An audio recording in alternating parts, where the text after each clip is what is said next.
You're not in Africa, where you can behave like animals. That's what an immigration official in Germany reportedly told a black woman. This didn't happen on the street. It happened inside a government office. And according to a major new study, it's not an isolated incident. Researchers from 10 German universities spent 3 years studying racism inside government institutions in Germany. What they found wasn't just open racism.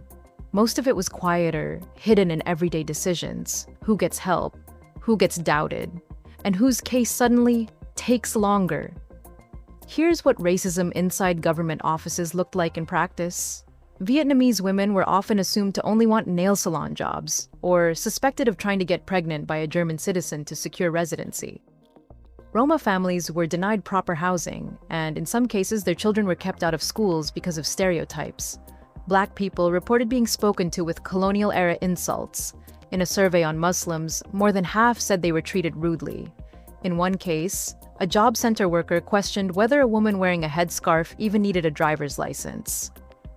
Researchers also found that white Ukrainian refugees were often treated more positively than refugees from Syria, Afghanistan, or African countries.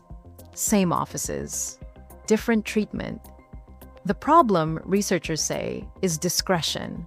Individual officials have huge power over cases and almost no real-time oversight, which means two people can walk into the same office and get completely different outcomes.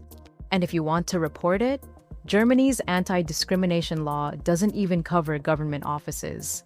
This study was commissioned by Germany's Interior Ministry itself.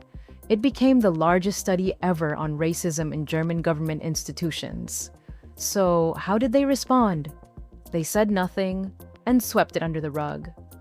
Which leaves one question: if even a government-funded study on racism is met with silence, who is actually being held accountable?